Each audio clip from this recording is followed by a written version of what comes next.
Welcome, everybody to STWF World Class Studios.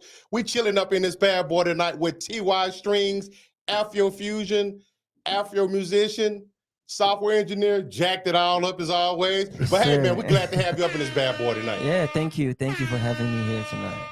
Excited to be here. Good energy, good experience, good vibes. Always. Oh, you saying that? We ain't much got we ain't much got started. This is quickly gonna change, man. Yeah. But I definitely appreciate you tapping in with us. So I definitely tell us a little bit about yourself. You came out here, out here in Arlington, Texas. How you like? Yeah. I mean, actually, I'm staying downtown Dallas right now, but I had moved here, like a couple of years ago from Chicago. Okay. Yeah. People now moved down here for work. But, of course, I'm originally from Nigeria. That's where I grew up all my years, all my life, Then I, came to the States for my grad school, for my master's. So, I went to school in Chicago, Loyola, Chicago there. It was very cold as fuck. Coming from, when you come from Nigeria now, like where I'm from, everything is warm. Right. So I had to learn how to layer.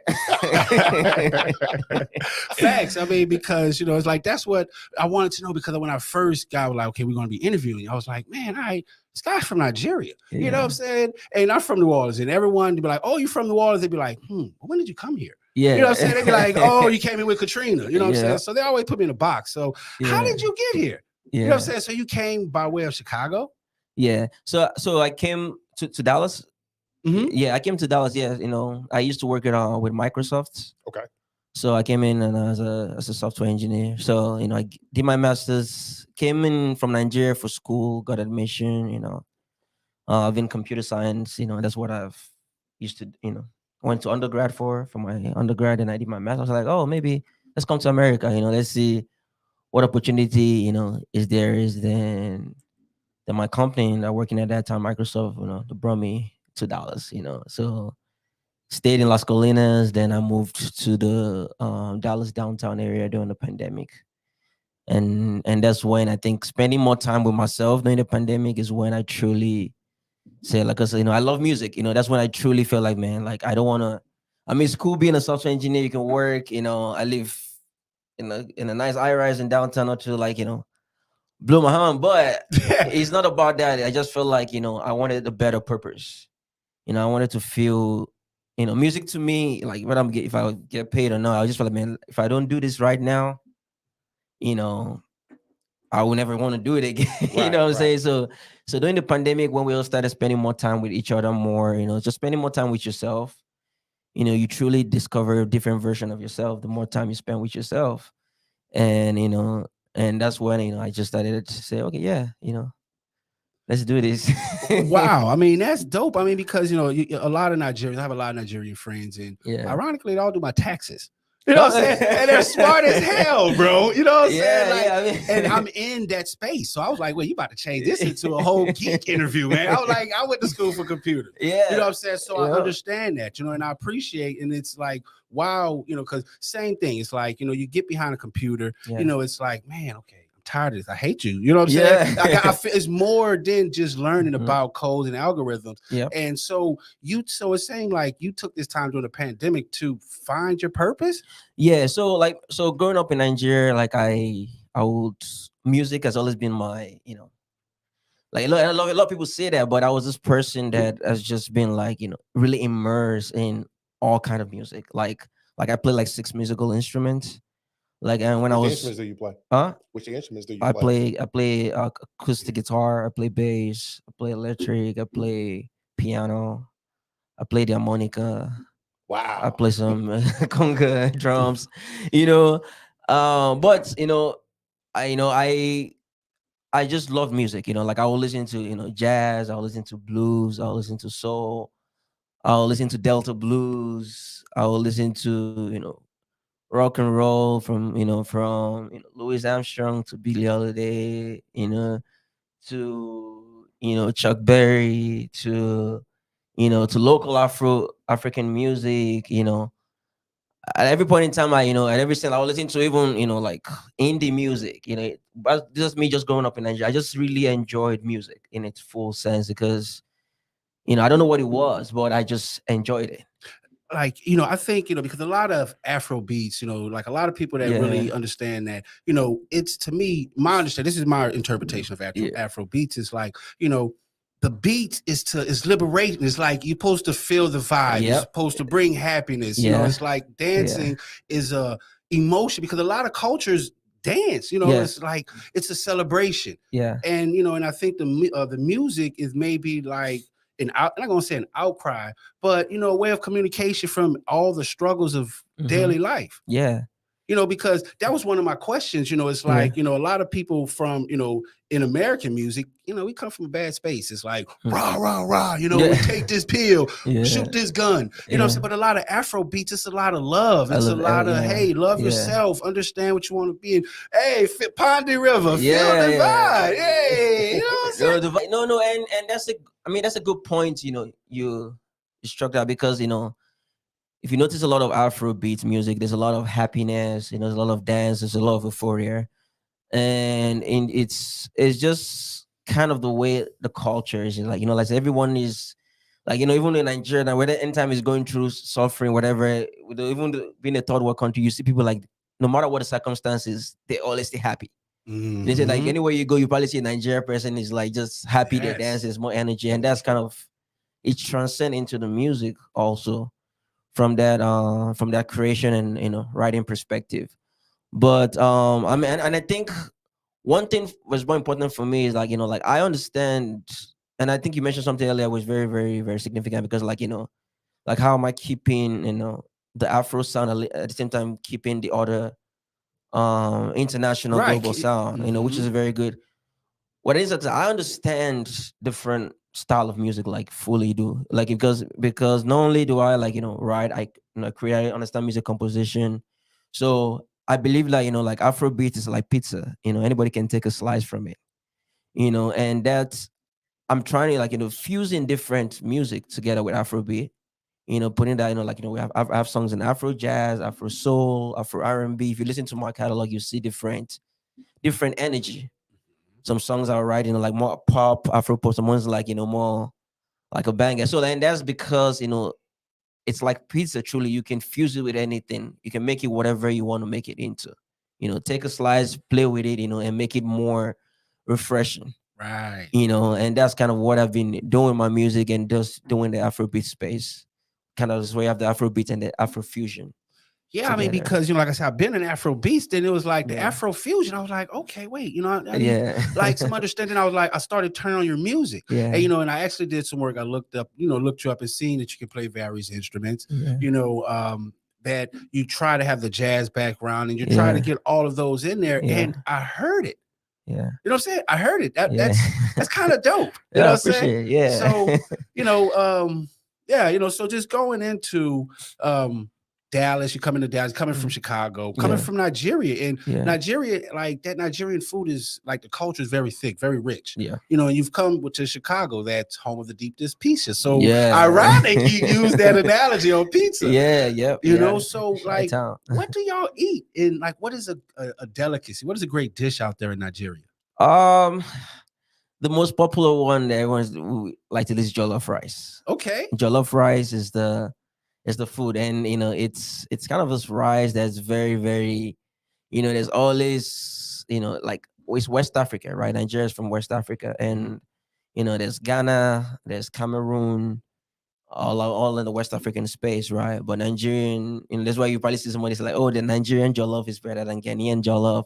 You probably see it online. There's always this back and forth online, but jollof rice is a very common delicacy that you will get everywhere. Then there's there's fufu, which is a lot of other African countries have their own version of that kind of meal also, but the it's with the diaspora here, and there's a lot of, especially in Dallas, there's a lot of restaurants already, what I'm saying? So even in Chicago too, so most time you can get the taste of everything you want. It's not gonna be like back home, right?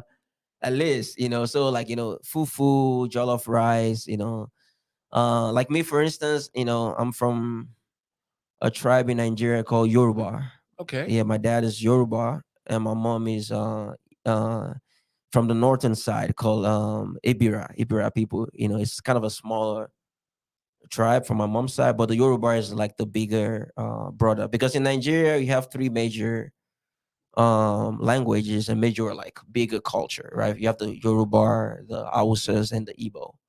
So the Yorubas on the west, the Igbos are more like on the east side, and the Hausas are on the northern side.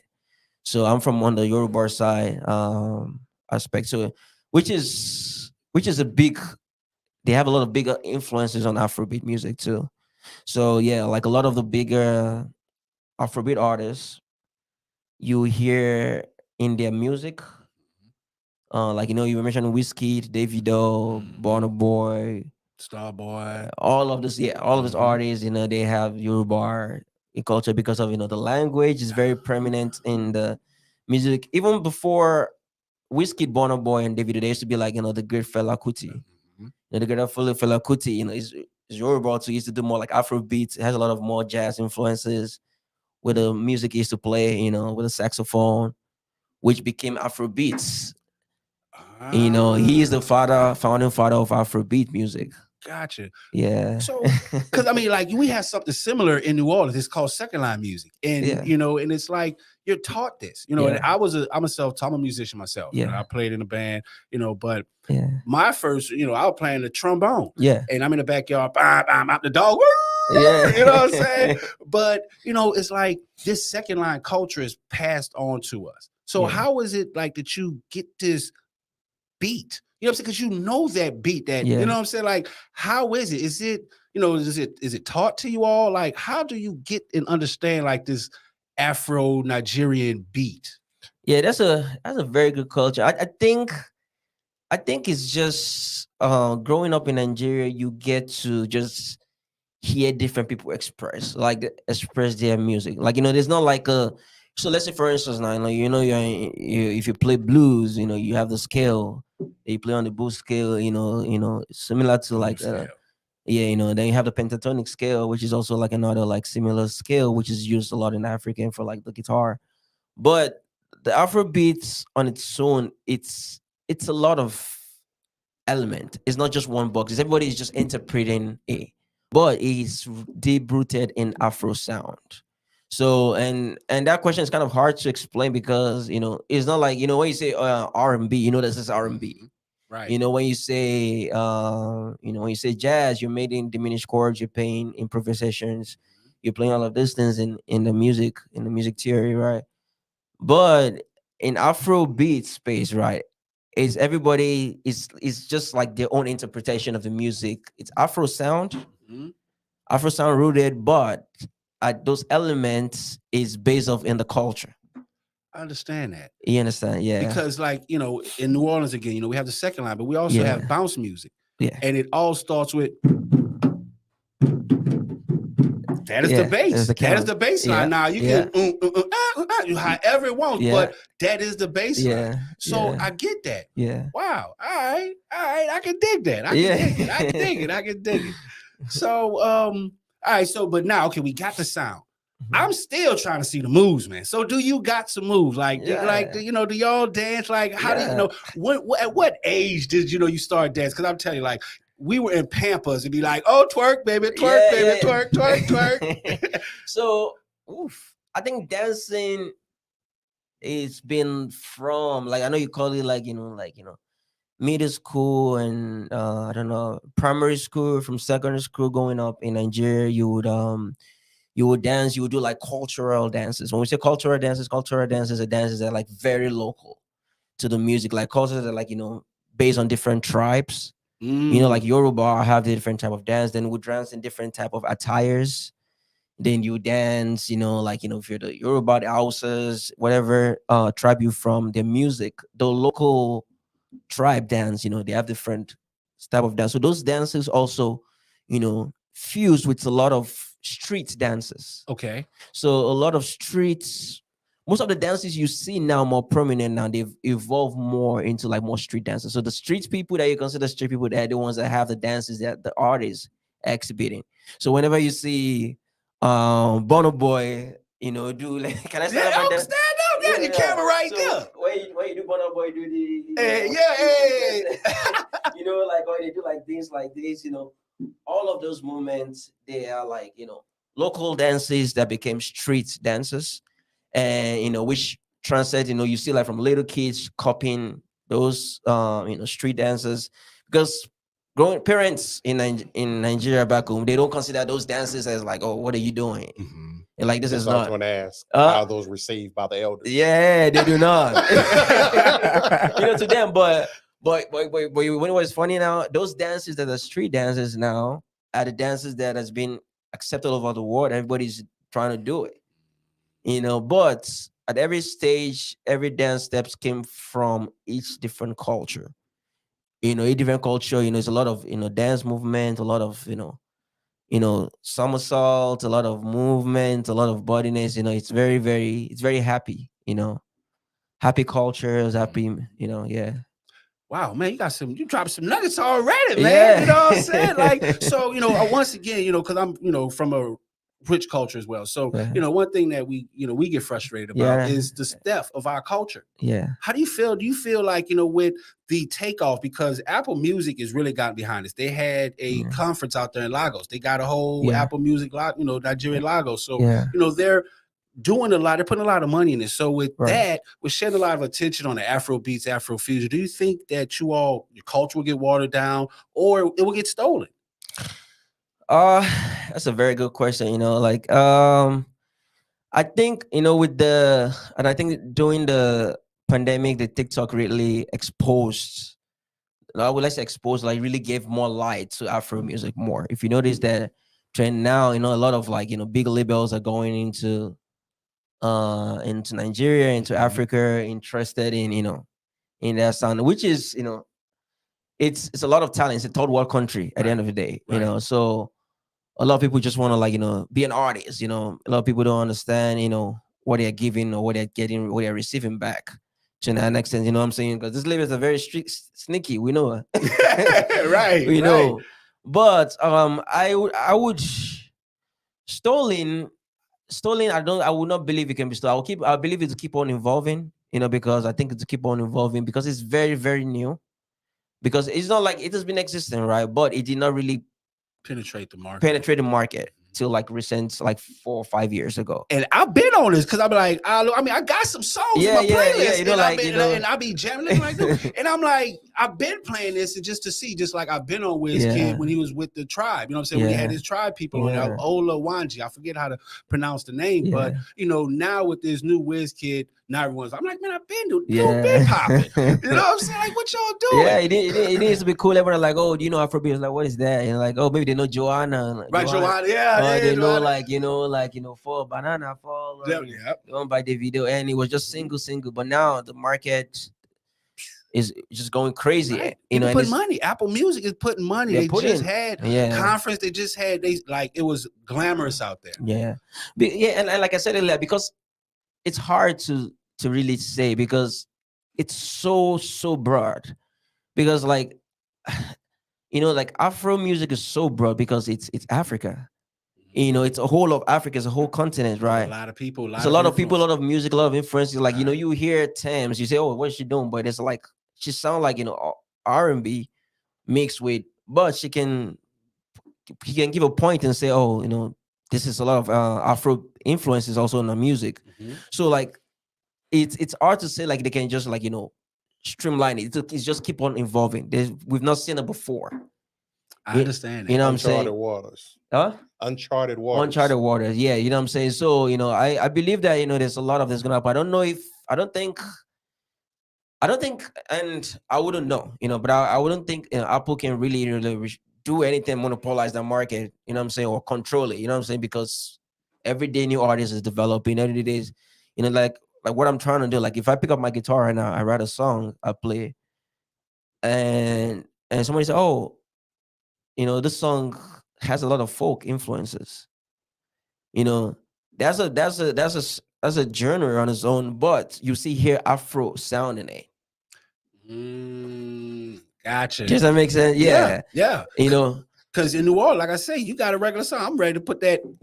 Yeah. You know what I'm saying? Doing that beat to it. So I understand that. Yeah. And that's a great point that you made because it's Yeah. steadily evolving. That means, you know, everyone's getting caught up to what was 10 years ago. Just like I said, I've been on Burner, but I've been on all, you know, so like this, you know, all of this old Afro beats when they're still trying to talk. Cause I got, you know, Ghanaian friends, I got Kenyan friends, I got people from, you know, different areas. So, you know, I've been into that culture and, you know, and it's like on the outside looking in, it's like, I never knew that. How you said, you know, I know about the dance. I know about the music. I know about how it's supposed to make you feel. You know what I'm saying? Like people, you know, in America, we worry about the lyrics. Yeah.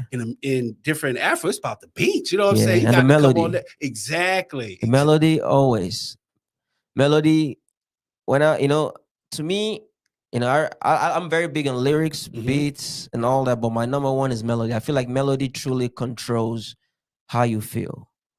Melody truly controls the emotion. Like you feel the melody before you feel the music. You know, when you look like, you know, like great Louis Armstrong, right? You know, he's come from New Orleans, from Congo Square, you know, all this, you know, when they were writing music and the creating music, they didn't have the, you know, the greatest vocals. You know, it's raspy, right? You know, sound. You know, and you hear, but the melody itself is what's really draws you to you. Because when you hear Afrobeat music, you don't really know what they're saying at first, you know, but you hear the melody, then you hear the beats. You know, they say, oh, maybe this sounds like reggaeton. No, it's different. It's again, you know what I'm saying? It sounds like Latin influences. You know what I'm saying? Then you see another expression from the beat. You know what I'm saying? Then you have the house influences with Amapiano from the South African community. So there is, but the melody to me is always the most important thing, because the melody, when I'm writing music, when I'm creating, you know, I have to feel the melody first. Then, you know, then we can put up lyrics and make it make sense, you know. And I like that. I like that. You know, that's because, you know, and it's funny, you know, and it's like, because to me, like I said, I've been on Afro beats because I would rather, you know, feel a melody, feel the song, knowing that, hey, you know what, I'm supposed to get happy from this song versus a mumble rap that I don't know what they're saying. Because, you know what I'm saying, I'm telling me, Pondy River, you know what I'm saying? Like, I don't know none of that, but, you know what I'm saying? But like you say, I just, like, what's the purpose of the song? I feel the melody, feel the vibes, you know what I'm saying? Listen to the beat, you know what I'm saying? Let the song do its thing because, you know, once again, y'all coming from a different space. Like what you came in and showed us, you understand and appreciate music. You're not doing this because, hey, what, you know, I'm trying to get out the trenches. You know what I'm saying? That's what I do. You know what I'm saying? You know, and it's a different appreciation, and we hear that in your music. You know what I'm saying? Like, so you're in Dallas. You know, I even know you did, you know, was in Chicago. So that's a big music scene as well. So, you know, I had a question to, like, you know, so who's your favorite Dallas artist? That's a good question. That's a very, very good question. I'll be honest, like I have not really immersed myself in the Dallas music scene just because, you know, like I said, I started during the pandemic, and that's when I started getting into the, you know, into the space. So, you know, I'm not really conversant with the local artists, but I'm trying to get more into the space and, you know the artists, you know. So, you know, I listen to a lot of music. You know, I live in different people, but I would not say I know anyone is mine. So you don't listen to Dallas music? What you trying to say? Like, I you're gonna put me on the spot. Like, hey, that's what we do, man. Not at all. We know we're about 10, 15 years behind. So, but, you know, I'm very interested in, you know, working with different artists. You know, getting into, you know, that's my homeboy, which is actually from Dallas. I can mention his name is Q Swift. You know, so he's a Dallas native, so I can say he's one of my favorite artists that I know. Nice. You know, because I like his music. You know, he's a great rapper. You know, he's Q Swift.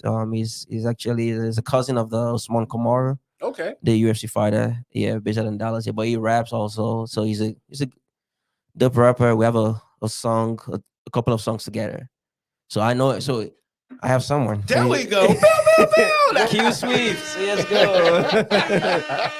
You know, I was like, wait, I know, you know what I'm saying? Yeah, you know what I'm saying? So that's dope. I mean, because at the end of the day, you know, Dallas has a pretty good music scene. Yeah. You know, really good You're rap so scene generous. with Yeah. Yella Beezy, you know what I'm saying? And you know, Trap Boy Freddy. Okay. But yeah, there's a lot, you know, they're still Yeah. penetrating the market space. Yeah, and you I want to know. meet all of them. You know, I want to like, you know, create with them. Like, you know, that's what I'm trying to do. I'm trying to fuse because like respect to Bono Boy, Whiskey, all of those artists, they're like artists. I'm not just an artist, I'm a musician.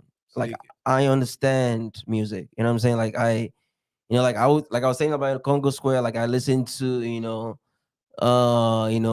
jazz to soul to blues. I would listen to play BB King, you know, Eric When Clapton. you spoke on Latin and knew that was involved in music, you knew music. Yeah. You know what I'm saying? Because You know? that's how maps goals are written. Like I said, I played in a band. I'm a musician. Yeah. You know, so you know that shows you have an appreciation, and you're not just doing it to get out the trenches. Man, I'm out here on the block.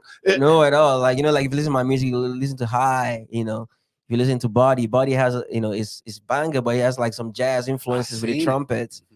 You know, Shalaye, my first song I wrote, you know, ever during the pandemic, acoustic. It went number 2 on iTunes worldwide chart. Wow. You know, and I get messages from like Venezuela, I get messages from like Europe, different countries. They're like, man, because I'm not getting like, oh, this song is nice. I'm getting this song gives me hope. You know, that's my first song. You know, it makes me happy. It gives me hope. You know what I'm saying? Like I'm getting like from like 4-year-old. That was this guy that his dad sent me a video. You know, this 4-year-old boy was just in his room watching my video. You know, it's like, oh, Dad, I really like this song. You know, how does why, you know, this Caucasian woman too, you know, tell me about it. So like I've seen different, which is what I want, you know, because I wanted to like, you know, touch. It doesn't matter what ethnicity you're from. You know what I'm saying? Like my different kind of music I'm creating. I'm writing. Can be universal. Yeah, I'm writing intentionally. Like, you know, if you like jazz, I have songs I created on the piano.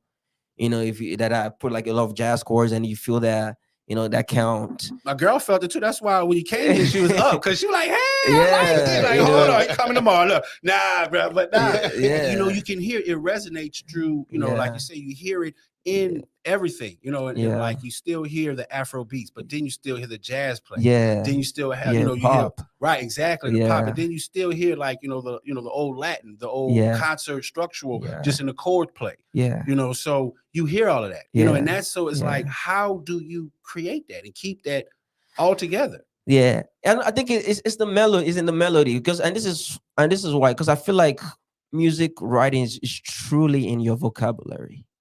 You know, when you speak to someone, right? You know, you speak based on the words you can really, you know, think about. You know, your English is only as good as the words you can use. Right. Your music is only as broad as the understanding of the music concept. You know, if I'm playing Robert Johnson music, you know, Delta blues, which is I understand that kind of music. Today, if I'm listening to, you know, some hip hop music or some, you know, alternative rap or some funk music, you know, or some like I understand. Like at every point in time, I've been a fan of different genre of music, you know, because and so that vocabulary of being exposed to different style of music is truly how I create. Because once I hear sound arrangement, I can think about a melody I want to create with it. You know what I'm saying? Wow. Yeah. And at the same time, you know, if I'm creating a song from my instrument, you know, I can say, okay, if I'm leveraging minors or diminished chords or major chords, you know, I know what kind of emotion I want to draw out of this, and I know what kind of, you know, progression should come after. You know, if I'm going from, you know, 135 to this, I know I'm going from here next to create this level of, you know, of melody. You know what I'm saying? Then I know that, okay, if I'm creating this on this, pop people like it, or indie folks who like this, or people that love like just club bangers, right, or like Rora. I have a song that I wrote called Rora, which is like, you know, a Latin, you know, I fuse kind of like Latin pop music. Oh wow. With you know, with Afro beat, and bro, like that song, like once you hear it, you're like, it's so like, oh wow, this is different. You know what I'm saying? So all of this, each of those songs, that's what I do. Like I use different, you know, from the melodies I understand to the different notes, creations about my instruments. From writing them, I know that, okay, if I'm going to do this is kind of melody that I want to go with it, you know, and I think it comes from the fact of me, you know, being able to play musical instrument. Also, like, you know, I've just experienced a different type of music. Like I used to be in the choir. I used to be in the gospel, sing, you know what I'm saying? So I all spent golf. So all right, so you gotta tell me, you can't just say I was in the choir. Now you gotta tell me what did you sing? Oh yeah, I sang a lot of part. I was singing alto, I was singing tenor, I was singing soprano. So you really know how the increases. Yeah. So I do all my backups, all my leaves. I do most of them by myself because I understand. Yeah, because I know different accompaniments to go for it. You know what I'm saying? Because that's what helps there. That's what helps. Exactly. That's if you're in what the I'm choir, most people grew up in the choir. You know, in they church. can do a little something, right? Most people that grew up in Would you consider yourself as a writer or a composer first? That's a very good question. I think I'll consider myself a composer first, because and this is all honesty. Like growing up, I would just play with melodies in my head. Like growing up like this, before I didn't pick up to write a song till 2021. Wow. My first song ever I wrote, Shalaye, was a song that went number two on iTunes worldwide chart. So Like, that's no where cap. the swag come in at. No It's, what I'm saying? It's like the first time I hit a home run. And I got my second, like last year I dropped a song Shy. You were talking about Shy. I did Shy with an artist called LAX. LAX is a very big Afrobeat artist that was with Starboy Entertainment for the longest time with Wizkid. A lot of Wizkid songs that people know, like Caro, Ginger. Yeah, all of those songs favorites. Was with LAX. LAX head Shy was like, bro, like let's work on this song. I've had people from like Sony CTM Latin America. You probably know them. The playing skills. They reach out. We started doing some talking together because they love my sound. They're like, bro, so. But I think I found my voice during the pandemic because I feel like the music has just been in my head. I enjoyed. I watch a lot of auditions. That's why I got to know a lot about different music too. Because when in X Factor, American Idols, going back in Nigeria, The Voice, all of those, I was just say, man, I like this song. Then everybody sings different genre of music, so I think that really exposed me to different genres. But I never picked up a pen to write anything till 2021, which was Shalaye. That's dope. So I gotta ask this. So I mean, you playing what, 6 instruments? You know how to play 6 instruments? Yeah, 6. Yeah, that's in their different genres. Yeah, you're showing off now. But no, I mean, but what was your first instrument? My first instrument was the piano. Oh, he fancy for me. But I played a recorder. Mary. Then of course, but the piano was the first one, but it was not like a grand piano because my parents, back in Nigeria, they're like medical doctors. So back home, all they care about is going to school, be a doctor, be an engineer. Going to Oxford, you going to do this. I have siblings. I'm the first of my siblings of my family, but that time I will have small pianos and I'll be writing tonic softwares down, mi re do re mi re re so la so fa mi re mi fa so la. I'm writing those tonic softwares down because then I'll be pressing it because I enjoyed. I was just enjoying it because it truly made me happy. The creation of it. Yeah, the creation of it, but I never got it to really truly nurture because there's not really what kind of family I grew up with. It's not listening to what they really shed light on. They rather maybe they do well in school and get good grades. Structured life. This is the life. It's not like they're against it, right? Which is a good thing, because I mean, I my grad school, I did well. I had all A's. I finished like a summa cum laude. In my I had like a 3.9. Right. Hey, you know what I'm saying? Double salute, man. Like, but that's academics, and bringing that same mindset. I feel like music in itself, it makes me happy, and that's not something you can truly, explain. If I'm getting paid or not getting paid, I don't really care. Like I truly enjoy the process, like you said, recorder, Yeah. That's when we, play recorder. You learn the process, and that's it. And, and like, I understand because, I'm an IT guy, and, I know I do this. Yeah. Hey, I live this life. This is what happens, but this is not making me happy.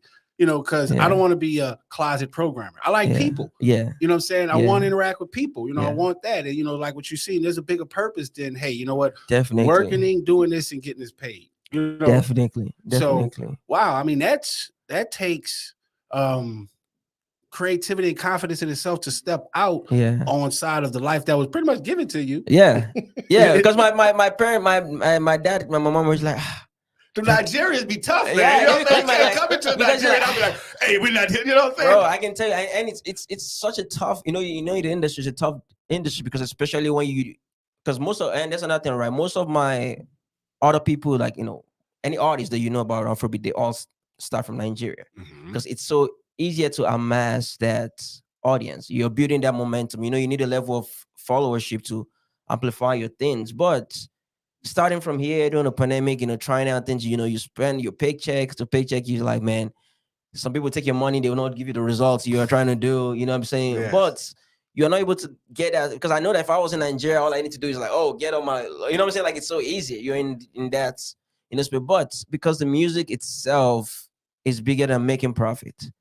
You know, the music itself, it's great. It's for a greater purpose. You know what I'm saying? The writing, the creativity part is beyond just, you know, just because like, oh, you know, I want to be famous. No, you know what I'm saying? It's not about fame. It's about the music. You know what I'm saying? If I write a song and you know, sometimes I'll be down. Somebody tell me like, you had a message like, oh, like, you know, I really like your music.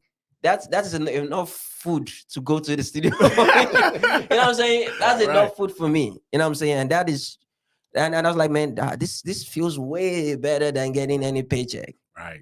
You know, this feels way better than getting, you know what I'm saying? Like, you know, and like, because I was like, I had my money. So I was like, man, my friends like, we're buying properties now, we're creating. I'm like, man, shit. I was like, ooh, my pocket is dry. I've been spending, I've been spending all this money on this promotion and all this stuff because you know, because especially when you start a business like music, you're discovering it, you're understanding your brand. You know, you're creating your brand, your identity. You're creating a brand awareness. You know, and of course you will make mistakes to the purpose. You know, like I've always been in music for like 2 years. You know, I'm just starting my 3rd year now. Oh wow! Since in the music space, I wrote my first song 2021. You know, 2022. We're starting 2023. You know, like no cap. You know, but it's not. You know, it's not just only. And I'm grateful to God. You know, I've achieved a lot of things. In that short period of time. You know, like, you know, I've had a few shows. You know, I've invited to, you know, Rockwood in New York. New York, yeah. You know, music hall stage. They had a show where, like, you know, Lady Gaga and Billy Armstrong have performed there. You know, I've been in some present. I've, you know, had some performances like, you know, with Davido, with P Square. Wow. I've had some shows, you know, with Simi. I've had some like top artists. You know what I'm saying? Like, which is to me, and you know, is and I've played my music to the audience that are like just like they're like, oh, who is this person? And once they hear my music like that, you know, they feel it. That to me is powerful. Yeah, because I mean, people go to church and be like, look at the pastor, huh? You know, you know what I'm saying? And the pastor start cussing. You know what I'm saying? People go to the comedy show, make me laugh. You know what I'm saying? And so if you're able to have that ability, you know what I'm saying? Yeah. That shows that, you know, you witty, you got it. You got that pizzazz. You're where you're supposed to be. I appreciate that. Yeah. You know, and like you said, like sometimes it's you know, this industry, it's very, if you're very myopic, if you cannot see beyond, you know, if you cannot focus on the music, like a lot of things is gonna distract you. You know what I'm saying? So all of those things is what I draw my energy from, because I'm like, you know, there's no way, because I had a show, you know, in open for P Square, is a big afrobeat artist in Houston, and there was this band, like there's this fans, like they were like, you know, like local strong P Square fans, you know, right. So I was about to here to see him. Yeah, it's like, and African crowd, they're different. Bro, if they're here for whiskey, they're here for Burna Boy, and they don't know you like that, bro. Yeah. Good luck trying to. You definitely have to win them over, huh? Yeah. You know what I'm saying? But, you know, maybe I started playing my music, I'm like, okay. You know, like, and I started getting messages from people randomly, like, you know, like, I like your sound, is different. You know, like I get that almost everywhere I go, whether I'm playing the instrument or I'm performing in the club, you know, which is something I'm trying to do, you know, strongly, you know, like, you know, I'm trying to say, okay, as a musician, if it involves just like a bunch of 10 people sitting down here and like in a live setting, I can play an instrument and play you music. Or if it's a club setting where we have to dance and go crazy, I can do that also. You know, appealing to different markets, different Afrobeat structure, which is like, you know, which I've done. That's why I have the Afrobeat, Afrofusion in that space. And, you know, you know what I'm saying? Right. You know what I'm saying? Because, you know, like, you know, when originally, you know, shout out to your management company, your management team, you know, they pitched us, pitched you to us. I was like, oh, he's an Afrobeat, Afro. I'm like, oh, this is WizKid. Yeah. Immediately. You know what I'm saying? Like, I've heard the sound. You know what I'm saying? These are the others. So I put you in this box and I was like, okay, I hear the beat, but then I hear the jazz melody. Yeah. You know what I'm saying? The runs on the saxophone. Yeah. I hear the artificialness. You know what I'm saying? The Americanized music part of it. You know what I'm saying? So I'm like, hold on. This dude's dope. Yeah. You know what I'm saying? Like in the kitchen. Yeah. You know? So, you know, you've been to all these different places, you know, all these different cities you perform. Yeah. Who have the best fans? It's a very good question. I mean, because we know you know what, Miami got the best groupies. You know what I'm saying? Oh, you're like, yeah. I think the Houston fan base was very interesting. International city. Yeah, they got a very good Nigerian-based. Yeah, the Houston was very interesting a fan base. Just because they were just like different energy.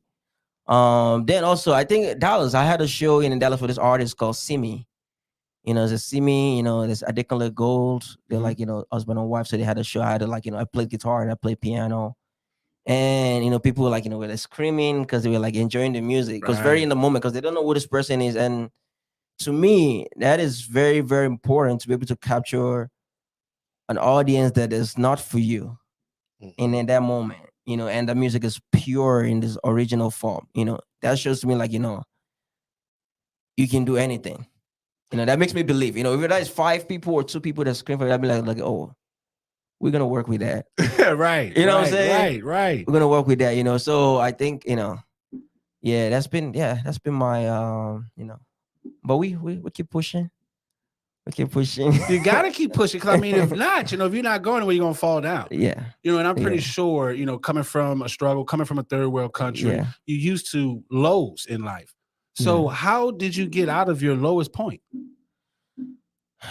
Back in That's a very good question. I think music has been a lot of escape for me. That's why, like, all my instrument I play, I taught myself how to play. Like, I would just sit down and watch YouTube videos, and I would just enjoy that moment. You know what I'm saying? It's like it's music. Music truly was like my, whether like I had an ad break or whether life was going on. If I hear some melody, I know it's crazy, but I hear some melody and that melody feels like, man, this melody is healing.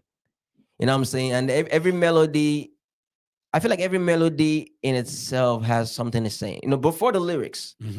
Before the lyrics, and I'm very, very particular about the melody in itself. Once I listen to different music, it takes me to a place that, I'm just like, okay, it gets me through different situations, And I think going through that process with like just me on this, that's how it has been like, okay, now all those melodies I've, listened to through the years that I'm still listening to is truly now I'm putting into my writing, But like you said, doing the downtime music is truly has been my, it's been my strength. Like whenever I'm playing my guitar, like I can sit down and play some chords, some arpeggios, or play some chord progressions, or, you're traveling. That's not, there's something to listen to music and something where you can play the music to and just travel with it. That in itself, it's amazing. Healing. Right. Agreed. It's healing, you know what I'm saying? It's healing. It's sometimes it's better than going to the doctor. And I mean, and that's what's resonate through our culture, through cultures, period. Just different type of enslavements. How did they get through the days? Segregation through different music. You know what I'm saying? Like Marvin Gaye. You know what I'm saying? You come on with that sexual healing. Hey, you know what I'm saying? My girl already know when she come in there. Right, you know what I'm saying? But that's what it is, and and my biggest thing is people try to use they try to eat cereal with a fork. They don't use what things is given to them for what its main purpose is. I like that. You know, it's like, music. Music is to heal. Yeah. So why is it making me feel horrible? Why is it making me feel like I'm about to whoop this trick and go rob the whole world? No, I'm not trying. And bro, and that's a very good, because a lot of people like, like this song has we got, but no, it's not about that. Music is very easy. It's very easy. If you feel the music in your soul, if you feel the music, inside of you, you can transcend it out. I was listening to like a Jimi Hendrix interview recently, and I was hearing him talk. And it's like a lot of people focus on a lot of things, a lot of gimmicks, and all. I'm like, the music itself. Like, if you feel like, I have to feel my music, like I have to. And I used to be like a music critic for a long time, not like vocally, but like because I know that I can anticipate what melody you're gonna play next. I can anticipate, this is some basic melody you're playing with. Or this melody, like, why don't you, you know what I'm saying? Like, I used to just do it for fun in my head, before I even ever pick up a pen. So if I'm creating music, I have to truly enjoy the music. I have to understand, okay, if I'm writing this music for people that, the wedding scenes, the lover scenes, the people that like to dance, the people that like to just chill, I want to make sure that this music I'm creating, is truly, truly what I can back. You know what I'm saying? What I can perform. Because when I started performing to people, right, if I don't enjoy the music I'm performing, like, I cannot make you enjoy it.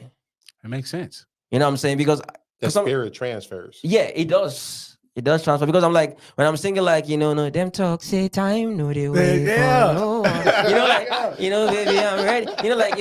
It's like, Multi Shalaye, say Hope you're knocking at the door for you, man. Hey, yeah. You know what I'm saying? Like, I know say you shy. What's on your mind? She don't realize it. Yeah. She's always fighting vices. Like things like that. Like, I feel it. I feel the melody. I feel the lyrics first. Then once I sing it to you, when I'm singing it and performing it, you feel it. You're like, okay, and that's very key, because that goes along with that makes music evergreen. Because every time I'm performing the music, every time I'm timing, like, I'm feeling that same energy. It's not like, it's okay to work with different artists. It's okay to work with writers. So far, I've been one writing my stuff by myself, everything melody, but I'm always open to, because it's creation, right? Composition. Work with different people. You know what I'm saying? If you look at the greats, Quincy Jones, Michael Jackson, they leverage different melodies and different people in some of their writings, so that's fine, but they feel the music first.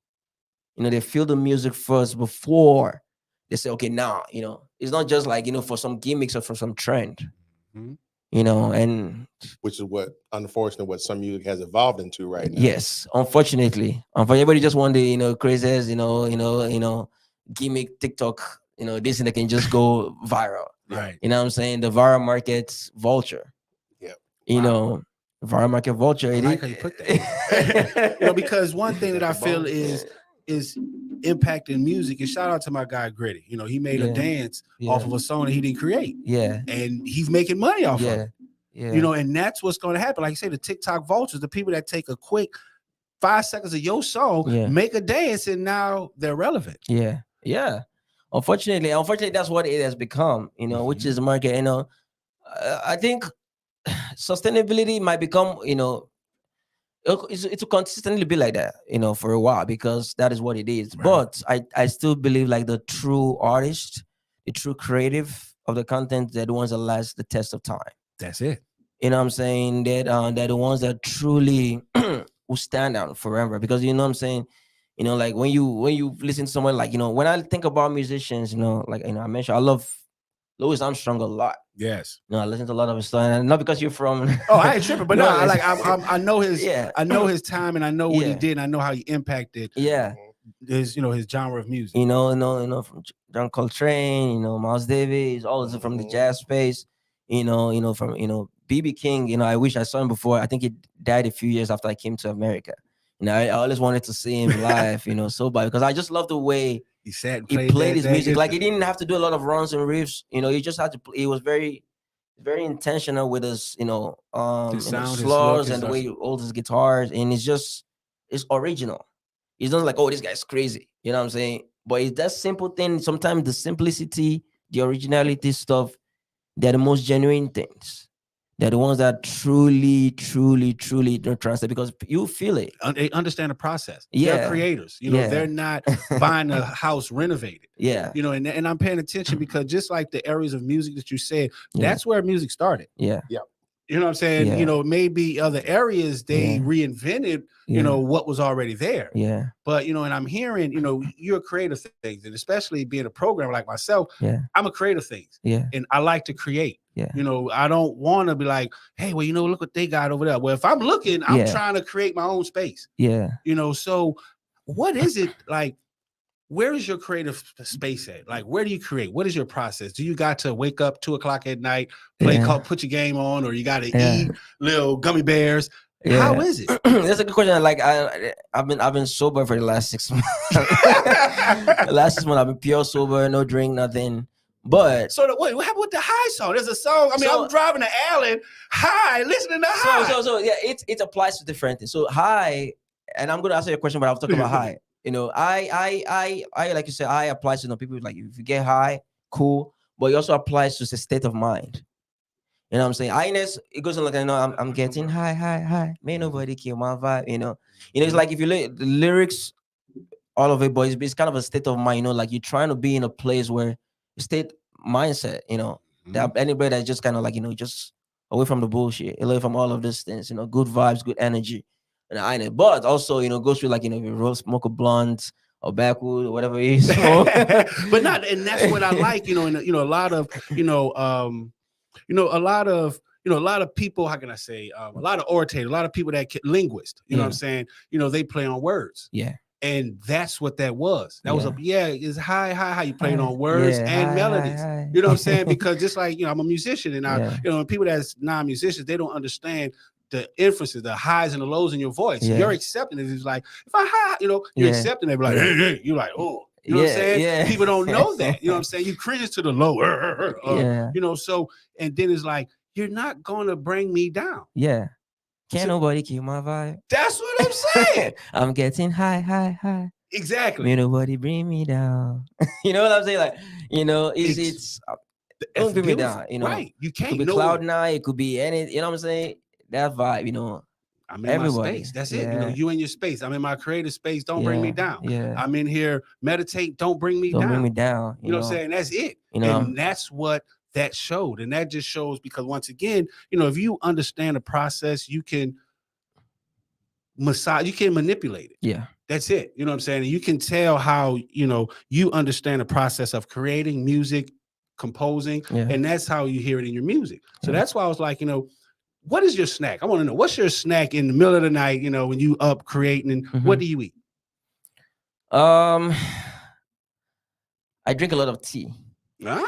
Yes, I drink a lot of tea. I have a lot of tea. That's one thing I like to drink. I like tea, honey, and different type of teas. You know, I have them stacked in my wardrobe. That's my go-to snack. But every now and then, you know, I will eat some, you know, some biscuits. I'm sorry, some cookies I have, but mainly tea is truly my refresher.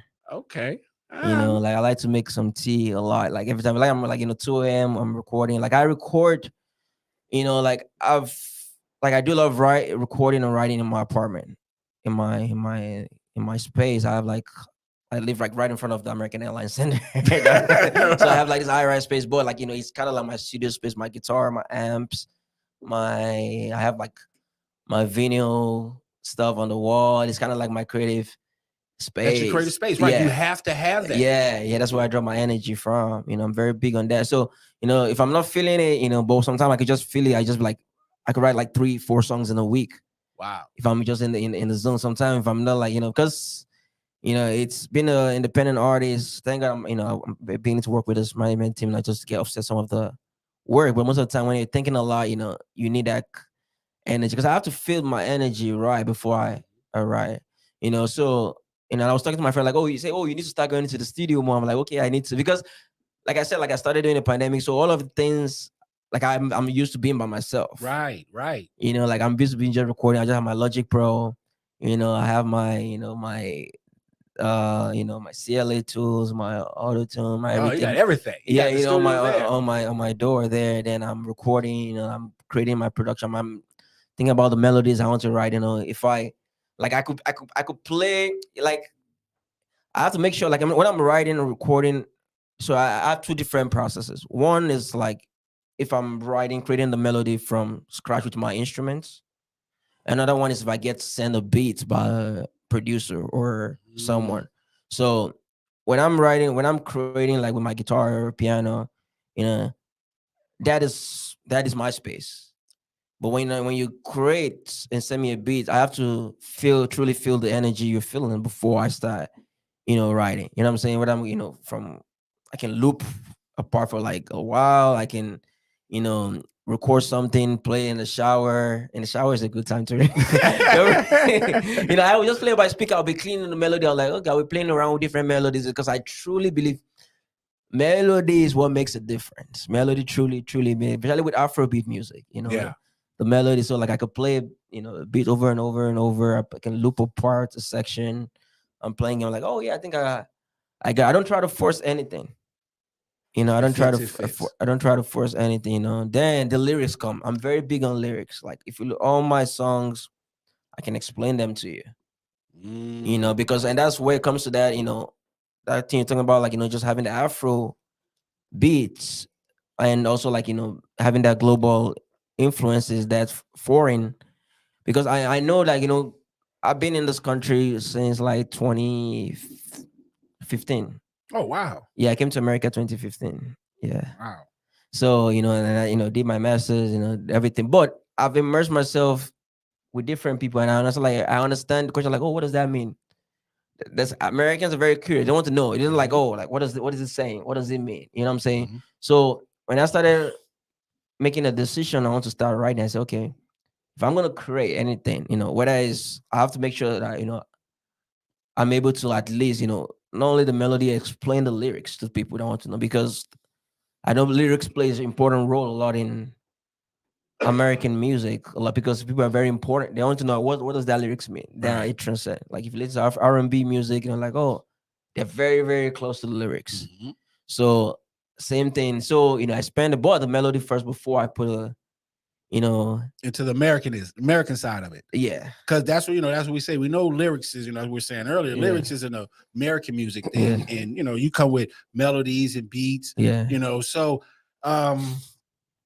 like man, so what is it like far as with all this process, all these different outside things you got to cater to? Do you think it's more pressure being a worldwide international artist than versus being a local Dallas rapper or local musician? Like, what is the expectations?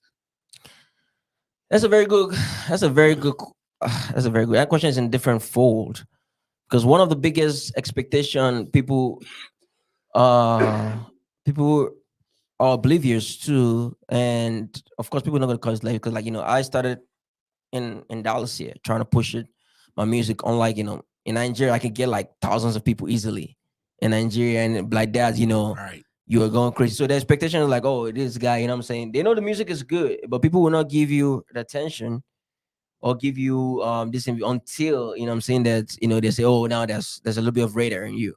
What I'm saying? The gatekeepers. Yeah, which is easier to do back home, because like that, because once the music is different, because I know my sound is very different from anything out there.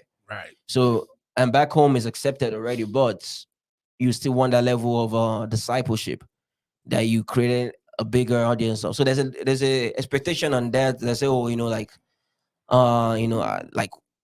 your song is not here yet. You know what I'm saying? Like your song is not on top 100 Nigeria Apple Music, because that's the top 100 Apple Music Nigeria, for instance, is where like the diasporas take. Then now the bigger global markets come behind you. They know your names now. Yeah, you understand what I'm saying? That's how it is, and that's easier to do back on because it's just running numbers off.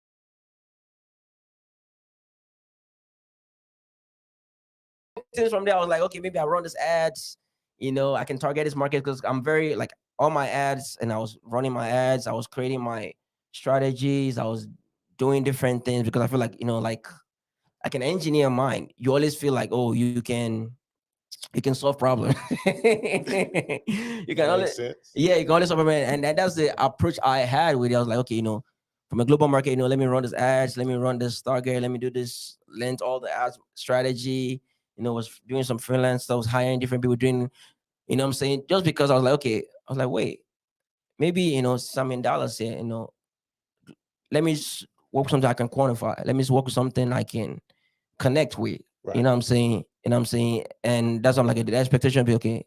Expectation for myself is like, okay, I want to immerse myself more in the community. Because I've performed in a few places around me and I'm like, oh wow. People are like, oh, I really like your song. I'm around people like, I really like your performance. I really like your song. I'm like, oh wow, like, you know, why in the last 2 years I've been doing this, why I feel like, you know, my focus has just been on, like I've seen some international, but you don't have enough noise to go, and the goal is not to go crazy, but if you're focusing on the global market as an independent artist that has not built up a strong fan base, also strong roots, right? Mm-hmm. The roots, you know, where you're coming from. You know, if I was in Nigeria, the roots would be Nigeria. If I was in Dallas, why have I not, like, you know, just focused on that expectation, you know what I'm saying? Which is where I'm trying to, okay, now I think I need to be more intentional and more make changes to that. And the reason why I asked that, because just like in business, you know, same thing. I'm from New Orleans. So it's like, you know what? Hey, I want to get New Orleans, get all big, but it's like, wait, you got to, I don't have the roots. Yeah, I got roots in New Orleans. I always tell my guy, go down and blow it easy. Yeah. But I'm not there. So I had to change the strategy. Yeah. You know, and folk like, hey, we're here in Dallas. You know what I'm saying? So what can we do to penetrate the local Dallas market? Yeah. You know, so I can understand how, you know, that's pressure, because you know what, you got this great product and you're trying to give it to the world, but now it's like, wait, over here, I know I got the data to get it here, but I'm not there. I'm here. Yeah. So exactly. You know, so it's like, you know, and then being, you know, a creative thing and have the understand the process, you figure out, you know what, I can fix it. Yes. Yes. I can figure this out. Yeah. You know? Yeah. And that takes time, effort, and being around the right people. Mm-hmm. You know, so have you met any good people in Dallas? Like, well, how's your experience been? I'm positive this year. And this year, you know, I started working with like another the Pen Club. Mm-hmm. This year. That's kind of one of the reasons why I said, okay, like, you know, I'm gonna work with you guys on this. This is what my intention. I see you guys are in Dallas here. I've hired a few freelance people in different places before, like in the last 2 years, just different things. We've achieved some things, but you know, it's just like, you know, if you're starting a fire, right? You are starting a little fire. You need a place where you can put all the trees together and start a bigger fire. Right. Then the fire, people can see the smoke in all the places. You know what I'm saying? Yeah. He's writing a song right now. Yeah. You know, boy, you understand what I'm saying? I think there's a little analogy I can give. And I feel like that I think that's everything will not connect, of course. You know what I'm saying? Like I said, you know, like it's to connect, but that is what I've done, you know, open mics here and there, but I mean, which is great, but you know, I'm more intentional, more of something more stronger and more greater. You know what I'm saying? Is what because I know, like you said, the product, you know, I know the product, but it needs to be a more better brand awareness. Mm-hmm. And that's why I'm working with a team. And I believe in the team, in the team structure a lot, just coming from the, you know, corporate field also, before I realized that the team is very important, you know, like, you know, no one is an island. Right. You know, you need a team and everything. If I can get a team to be able to, like, you know, execute some of the goals I want, I truly believe that, you know, I can truly, because I've seen a little bit. I'm like, oh wait, you know, okay, like, you know what I'm saying? Like I've seen people, even my apartment, I see people follow me in my music page, like feel like, why, like your music is different. I like, and I'm just like, and this is very genuine. I'm like, I'm not getting, and this is a genuine thing. I'm like, okay, why is this not? I'm here. This could have been thousands of other people, right? And no one, as you know, that I know of, actually, I've actually. And I try not to use this word blow, but have a strong like Afrobeat base in America. Mm-hmm. You know what I'm saying? Right. Yet. Speak right. Yet. And that's why I feel like, you know, it's something that, you know, I truly believe, like, you know, it's possible with my music and I'm creating, because I, you know, I can appeal to every market. Not, I can, whether you're a white man that just like, jazz or pop or guitar, songwriter, there's Afro music in that lane I've read. You know what I'm saying? Where you're like, Afrobeat bangers, I like the proper Afrobeat, like Whiskey, Bono Boy side. There's music in that lane I've read. Where you're like, you know what I'm saying? Like, so I truly believe, like that infinity stone is on. That punch him, boom. That infinity stone is why I just need, you have a product, right? How do you create a brand awareness for the product? Right. You need a team, you need structure. That part. You need structure. Structure is very, very important. And if structure is put a role, like you said, Dallas, Houston, you could be like anybody. TYStringz. Yeah. From Dallas. I'm happy to be here. You know what I'm saying? Like, if I can make that happen here, why not? You know what I'm saying? Because it's never been done yet. Like you said, it's never done yet, And you're in a good space for it because, one thing, I always say this, being from New Orleans, Dallas and Baton Rouge made Boosie. Yeah. Dallas and Shreveport made Bebe. Yeah. Dallas and New Orleans gonna meet. Gonna make me. You know what I'm saying? So, saying that like Dallas, not the, Dallas, they don't have, they need people that's witty. They need that pizzazz. You know what I'm saying? Like they got a product, but it's not, they don't have, that wittiness. You know what I'm saying? Like that you have. You know what I'm saying? You wonder why people they gravitate because you know what? I got that pizzazz. People want that pizzazz, that light. So what is it? I'm gonna ask you this. Take it back a few times. Make you think. Yeah. All right. So who the first who broke your heart? Shish. Oh, it's like that. It's like you gotta think a lot of people. Who was your first heartbreak? Well, my first major actor was back in college. There's this girl I used to like a lot, and this undergrad? Undergrad, yeah, it's undergrad, and like what I did, I wrote a song. She had you write songs? Oh no, like I wrote it. That's what she had you write songs. Yeah, I wrote it. I wrote a song in this, I had a song, I had my friends sing it, then we put it in this, flash drive in this day they get like a pendant. You know what I'm saying? It was all sweet and everything, and I gave it to her, and I guess because I didn't have game. Because I didn't have game because Wait, so you ain't had no game either? Yeah, I guess. I guess, you know what I'm saying? But now with a console. Like Mike Joe back then they did she probably kicking herself now. No, man, now with the PlayStation 5 now. So let me ask you this real fast. So you mentioned some great artists earlier, like the Miles Davis, Louis Armstrong, BB Kings. Yeah. Did you just naturally gravitate to those artists, or did you seek them out to be an influence as part of your music? Yeah, that's a very, very good question. And even though I grew up in Nigeria, when I was in Nigeria, I was not. I wouldn't say I was an Afrobeat lover because you grew up with Afrobeat music. That's the music, but I was not the one that listened to the Afrobeat artists. But I grew up with it; became the culture, right? It's the culture you grew up in, whether you like it or not. But those artists that you mentioned, right? Like Miles Davis, like BB King, like John Mayer, like. And all these artists in different genres, like I truly seek them because those are the artists I was like enjoying because I was playing my guitar and I was just like, I love this way this blues sound. You know what I'm saying? Like, it might be depressing, like, you know what I'm saying? You're playing it, you're like, I was enjoying it. Like I will watch BB King play, I'll watch Buddy Guy, play, I was gravitating towards a lot of those artists. And it's just, even in indie folk music, I was a big indie folk listener. Like I love a lot of indie folk music. Like I'll listen to Mumford & Sons. I'll listen to Kobe Calais. I'll listen to some of those names. I'll listen to shit, I can't remember everything. Like every genre. Like I will even listen to some country music. At every point in time, I was gravitating towards different genres of music. Like every point, you can ask me any genre, like I will tell you, like, at every point in time. Like I was listening to, you know, Delta blues. You know, da, da, da, you know, I'm like you're playing, da, da, you know, I was in the crossroads.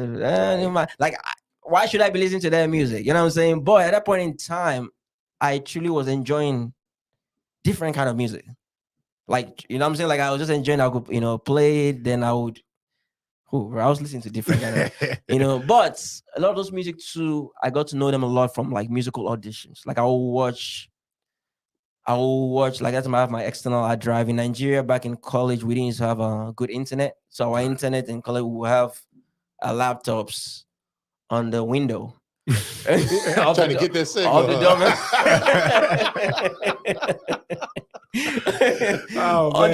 the dormitory there, like, you know, in college. So that's what you get. So like I would download, what's the this guy just the audition. So I'll listen to the audition. So like I think the audition was my biggest impact. Because listening to different musical auditions was my biggest impact into different type of music. Makes sense. Because everybody that comes to perform at that time, and I watched thousands of auditions. And I think it affected my, you know, it taught me how to, you know, sing. It taught me how to listen to music. It taught me how to judge music, you know, whether I was intentional about it or not. But I was just enjoying that thrill of people performing.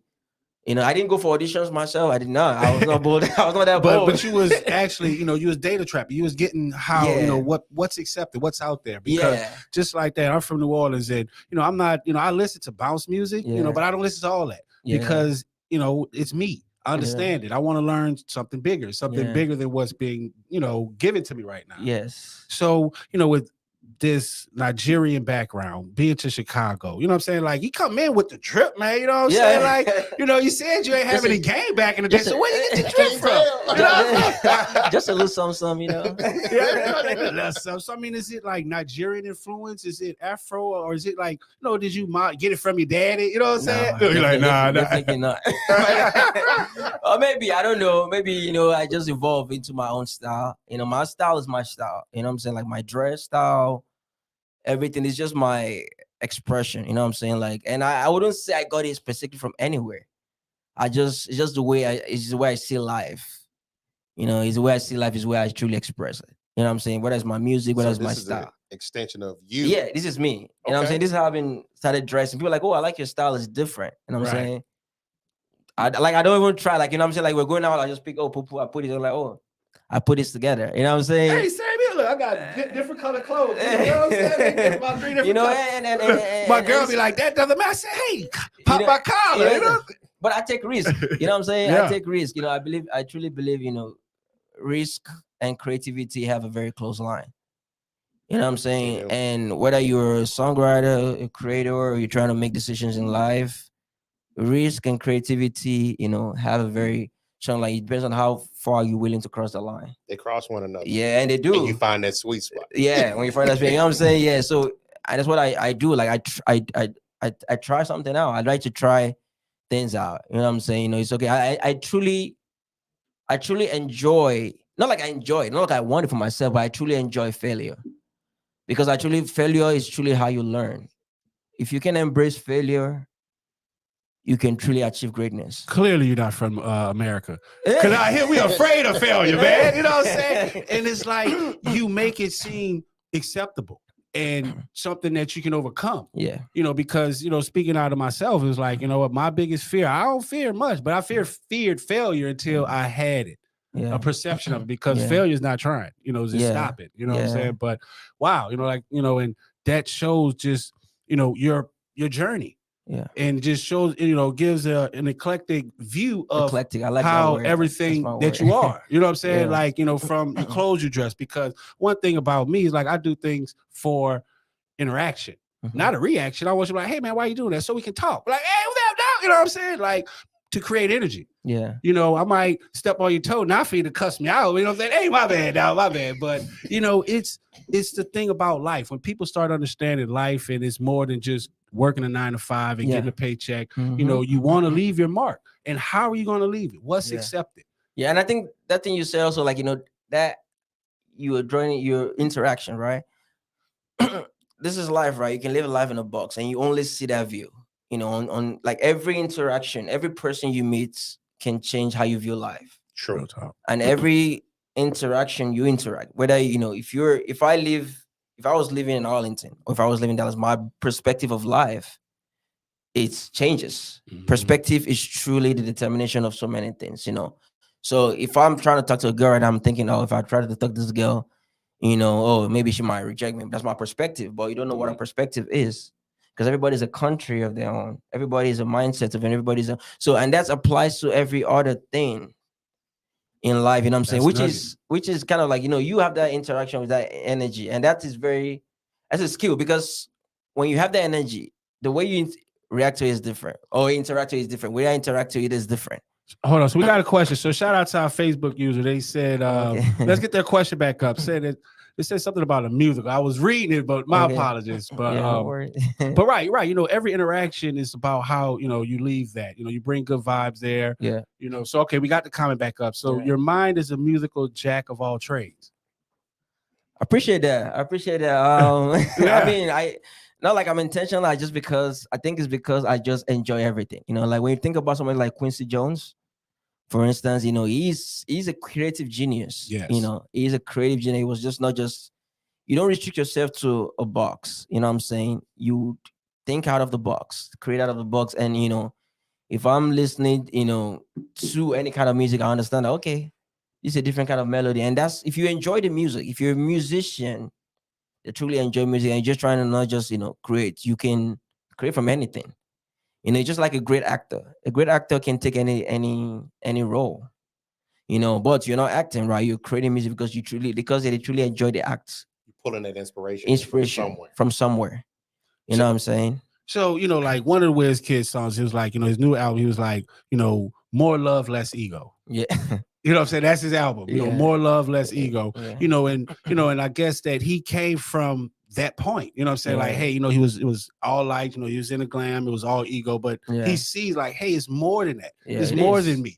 It's for these people. I'm doing this for these people. Like you say, you watched your product liberate and touch other people. Yeah. You know, so what do you want? Like, if you got to describe your music, how is it? What do you want your legacy? Well, how do you describe your music? That's a very good question. One thing I want my music, a few things, but one of them is like, you know, I'm introducing different genres of music with Afro music. It's one thing I'm doing just because from my understanding of music creation, composition theory, and, you know, being an, you know, African, Nigerian, I'm making sure that everybody is getting a taste. You know, like I said earlier, you know, me, it's like pizza, and I want everybody to take a slice of whatever you like, you know, take a slice from that, you know, that's one thing that's very, very intentional with every song I'm writing, you know, in different genres. So that's why I can work with any kind of artist, just because I can see where you're coming from, you know, whether rock and roll, whatever, we'll do. But anyways, rap started from rock and roll. I mean, but you know, rap, you know what I'm saying? Yeah, the same you know, thing. like, you know, I like Johnny B. Good. Okay, you know, but, you know, at the same time, you know, I want my music, you know, to stand the test of time, you know, like Michael Jackson. Where generation to generation, they still playing it on TV, still dancing. You know what I'm saying? You know, it's not for fame. It's because people connected to it. You know. Wow, that was deep. Say that again. It wasn't because of what? I said it's not going to be for fame, but because people connected to the music. Real talk. You know, like, you know, when you think about, like, you know, Bob Marley, you know, oh, pirates, you know, you know what I'm saying? Like, you know, redemption, like, you're writing songs that are very intentional. I feel like right now I've not created I have so much in my head I want to write, you know, but at the same time, you know, you're just starting, you're like, okay, you're playing different things, but based on your question, I think those are the key things for me. You know what I'm saying? Having music that, you know, stand the test of time, that people can connect to, and at the same time, you know, being able to have my, you know, music expressions, you know, with Afro music, connect to different genres of music where people cannot say, oh, okay, you just was here today, gone tomorrow. Yeah. And shout out to Lil Dude, you know, he's chiming in. I think that's from Twitch. He says it could be different to merge genres, but man, you're on your A game. I appreciate that. I appreciate that. I know I'm learning, I'm evolving, I'm just going from what I'm hearing, I'm creating, and it could be, like I said, like, it's vocabulary. It's vocabulary, like when Lil Baby's rapping, yeah, okay, like it's a rap, but by the time you hear an artist, sometimes you say, oh, this artist is beginning to I'm not talking about Lil Baby now, but I'm talking about this artist is beginning to sound the same, or it's because the vocabulary is restricted. When you hear someone like Drake, Drake understand melody. Now he can rap and he can do some singing, some little R&B stuff when he's singing. I'm saying that's what Lil Wayne was saying about him, and he has a little bit of extensive vocabulary. That's why he has been evolving through the years like that. You know what I'm saying? So the ability to truly understand music, understand the composition, understand where this genre is coming from, truly helps you be able to say, okay, now I can meet you halfway where you're coming from. You know what I'm saying? And that's kind of how that's what I try to leverage, to create it. I like that. So right now, I know, you got a few songs out, a few songs out. You had, Shalaye #2 on Apple Music, but you're not done. No, you got what you got? Just started. That's what I'm talking about. You got an upcoming project. So I mean, what's next for you? Yeah, I have a song dropping February 17th. Okay. Yeah, it's called Home. It's one of my favorite songs I've written. Actually, I really love that song. It's I really place anywhere that's home for you. It could be like a physical place, it could be a mental place. When I was writing, and this is something I do to some songs. If I'm writing a song that is not just pure vibes, some songs are just vibes. Like I'm saying, some songs that like I imagine myself in a particular connected place. Like when I wrote a song, I grew up with my grandma's place back in Nigeria. That's where I did my primary and secondary school. It's kind of like middle school and high school here. And but when I was growing up there, like we'll be outside, we'll play, like I know you like upscotch games, we'll do like late night stories. I grew up with some aunties and uncles. They'll tell us stories. They would we'll play soccer. We'll like run around. It was kind of like it's kind of like we call it like what's it called, like it's like estates, but like different houses facing each other. Okay. But people come together, like, after school, you play games. But at that point in time, you didn't care about anything. Life was just, it's kind of like this nostalgic, feeling. Boy, at that point in time, it's just like, children just growing up, happiness, it's home. Simpler times. Yeah, simpler times, bro. Simpler times where you didn't care about how fast your internet was. Yeah, you didn't care about, bro. No, you didn't care about how fast internet. Exactly. All you just care about, playing games outside. It's your partners outside, right? Yeah, that's what I'm saying. It's like playing outside, running. Like, I can run faster than you. Let's run. Let's do this. But those things are truly. There's no more happier moment than some of those moments, because those are truly the nostalgic experience, which is what I wrote. I wrote that feeling that feeling has. Then I translate my lyrics. Then I use that song to truly, to translate that, home. TYStringz Going Home. It's called TYStringz Going Home. Wow. Yeah, that's the title of the song. Song is February 14th, Going Home. Yeah. February 14th? No, February 17th. My bad. Sorry. February 17th. Yeah. I'm right there looking for it, man. Yeah. But it could be like a physical place. It could be with someone that you love, it could be, that place whereby, like you just don't think about any other thing. You just want to, like, you just, I remember, like, it's songs like, it's getting dark, I gotta go home. Yeah. Something like that. That's how I started, So, like, I started talking the lyrics. I was saying some things like, get you one thing with it, Yeah. I was just talking about the song, but it's going home. It's going home. It's truly, it could be with somebody you love. That's deep. Yeah. Because, home is a safe space. Where someone calls home, that's where my heart is. You know what I'm saying? It's like right now, I'm here in Dallas, but my home is in New Orleans. Yeah. So you talk, man. So I'm definitely going to be able to feel like, man, you know what I'm saying? And think of those childhood moments that I don't have, that I didn't have that experience out here. Yeah. I wish I could sample a little bit for you guys. We're gonna play. Oh, yeah, you got the sample? No, I mean on my phone, but we're gonna sample it later. We can put it on the post, but if you got it, you know what I'm saying? Definitely. Yeah, I can play a little bit. home. Yeah, sorry. Going home. Yeah, really love home. Like, I really love home. Yeah. It's getting dark. I gotta go home. You don't know. It's getting dark. It's getting dark. I gotta go home. You don't know. You get it one thing where they vex me. Yeah. Leave me alone or they stress me. Come off for those make I see clearly. Oh no. I'm on this life not journey. Oh. Enter for oh no wait for me. Oh no, please, I'm sorry. I gotta go. Oh yeah. There it is. Somewhere to go. You know? Yeah. Place where I feel like home. A place where I feel like home. Place Right. where, you know, somewhere to go. You know, it's getting dark. It's getting dark. I gotta go home. You know. To your safe space. Yeah. Beware. You know, back in the 80s. Hey, don't let the lights street light before you bring your ass inside. It's a one-man show, man. I one lane. No, it's not funny. Make you play safe.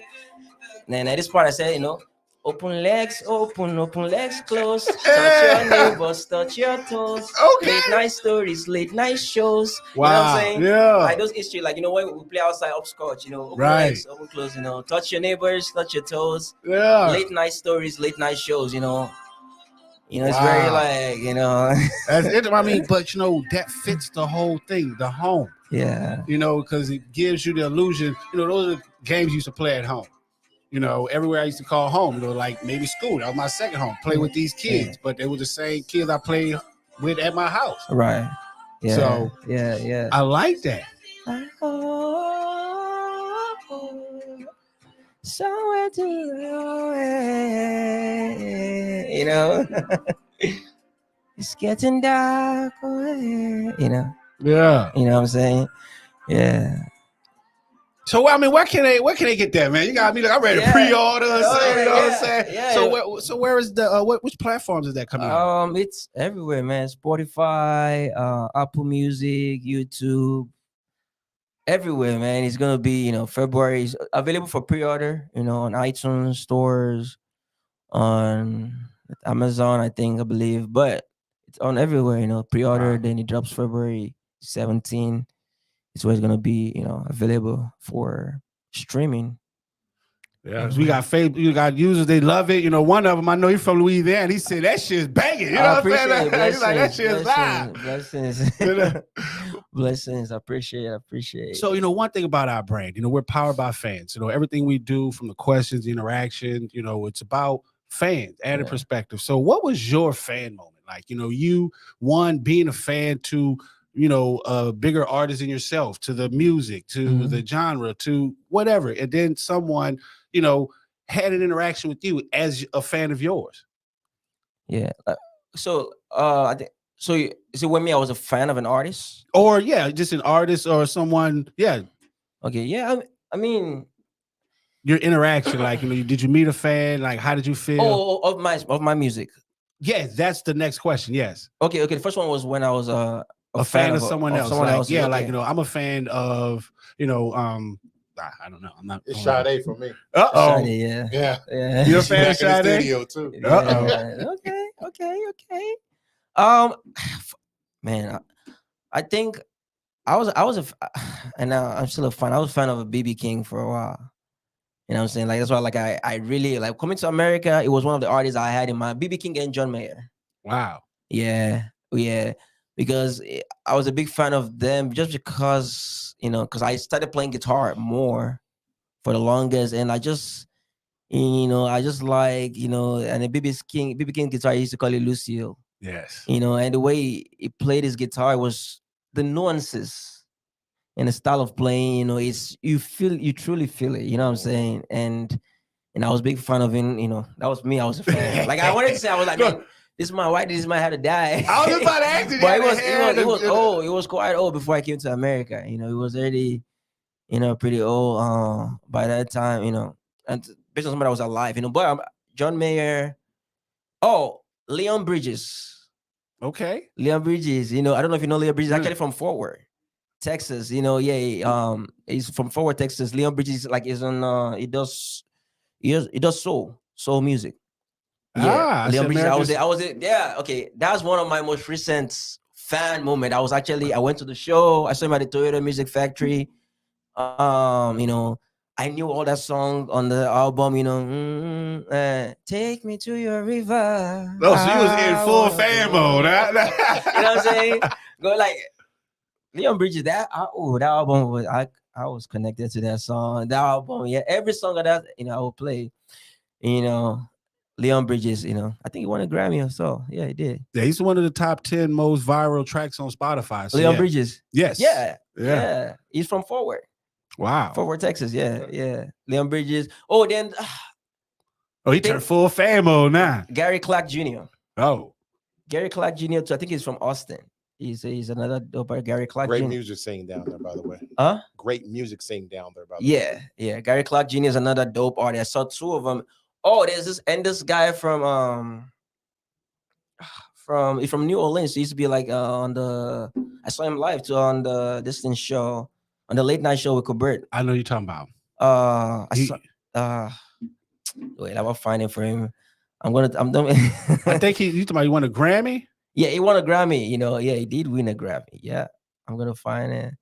I don't know why his name skipped me right now, because I guess I've been Oh, don't worry about it. Look, John Baptiste. Yeah, John Baptiste. Yeah, exactly. Yeah. So I'm a big John Baptiste fan too. Like I would watch a lot of his shows. Look, our viewers said John Baptiste. He was already telling us right there. He's like, yeah, John Baptiste. I saw him. Like, I went to the show. I was just probably the only black guy. Dope, bro. Like his woof. I saw him one of the shows. I was like only black guy there with a bunch of other white people there. That's why, because I used to be like a strong music. Like I'll go to any kind of. Bro, tell me. I'll go to Leonard Skinner shows. I went there. I actually went to Leonard Skinner. Wow. Bro, I don't care. I love music. Yeah. And it's good that you're a fan of, because, you know, to me, once, you know, how you not a fan of what you're trying to be in? Yeah. You know, so that's good. And, you know, and it's good to see that fan moment, because we seen it here. We just experienced your fan. You like, John, you know, like, he livened up. Right, exactly. Because that shows you're a real fan. Just like, you know, and that shows, that speaks that resonates into the product that that we see, that we hear, that we view. But you got any questions before we get up out of here? Man, I don't have any questions. I just got comments, man. I appreciate the opportunity for you to share your story with us. Likewise. I'm a type of person like yourself. I like to listen to different genres of music. Yeah. I'm a big fan of like Brooks and Dunn as far as country. Yeah. The other morning I picked up my grandkids. I'm listening to Frank Sinatra. Yeah. Frank Sinatra. I'm all over the place. So it's good to see that you can pull inspiration from anywhere. What would you say to an artist or somebody who is an artist but they haven't gotten themselves out there yet, but they got that, they want to do that? Yeah, I think a few things. One thing is for like, and it might take a while, but you need to start believing in your music. Believe in your music, believe in your crafts, and also be honest with yourself. It's one thing to believe in yourself, and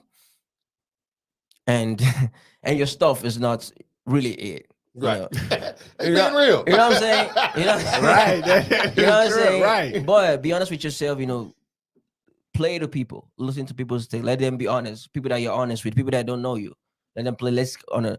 Then, of course, you might not be the greatest at that point. You might be like, you might still be folding together. But if you can tell when you have something, you don't have to be like, the greatest, but believe in yourself, be open to showing people, because at the same time, your audience is what the music needs, feeds off of. You know what I'm saying? Then, understand structure. Understand structure, whatever you're doing, whether from songwriting to creative process, understand, structure. The more you spend time with, because I know that the more you spend time with yourself, the better version of yourself you get. And, and structure is a process. Study is not a destination, it's a process. So basically, that structure is very important. whether you have a little team, you just have $100 or $50 or even not even money, whatever your resources you have, put a structure around it, with you believing in yourself, then, understand your brand, because at the end of the day, every day, the brand is truly who you are. Why is this music? Why are you trying to do this music? And that's going to resonate to people. It might take time, but it's going to resonate to people because once people feel it, Music is powerful. It's a spirit. Music is not just, it's not just sound. It's a spirit. It has spirit. It can do anything. You know what I'm saying? So, I think those are some of the key big things I'll say, when you start, the money will come later, but once you believe in what you're doing, you're honest with yourself and you're consistent. That's the key thing, consistency. Consistency in anything you're doing. Consistency, whether you're seeing great result that you see or not, because the consistency is truly what will drive the result. And then we have a great team like the Penman Club managing. I got to throw them in there. I got to throw the plug. The Penman Club. We started putting things together. I'm excited to work with them. We just got on board with them. Like, let's work. And they're great people. Cobra Monroe. Lady Way. We started talking together. And that's kind of like the structure. I'm trying to, because as an independent musician, it's a business, right? If you're trying to, it doesn't matter what kind of business you're trying to do. Music, you are the business. Right. You're the business, man. You know what I'm saying? You know what I'm saying? You are the business. You have to see it as a business also, At the same time, you're saying as a creative way, it's a business. Anything as a business is a product. You have to have structure around it. You have to have consistency about it. There's going to be failures, there's going to be ups and downs. But if you truly believe in the products you're doing, there is somebody listening one day for it. Wow. Yeah, that was a nugget right there, man. I like that. Yeah. I mean, what I'm saying? So, where, we've told them where we can find your music, how can they find you? Everyone, how can they? TYStringz, TYStringz with a Z, TYStringz. So on Instagram, on Twitter, on TikTok, on Facebook, Snapchat, all of those good stuff, Check me out there, follow me up, hit me up, connect with me. I reply, listen to my music, I'll reply your message, and keep sharing the love. All right. Got anything for you? Let me get up out of here. No, I appreciate it. Yeah, thank you guys. Thoroughly enjoyed you this evening. So, like we do around these parts, you guys look in that camera, okay. Down right there. You got to close out the show, man. Let them see that trip, man. That swag, we just,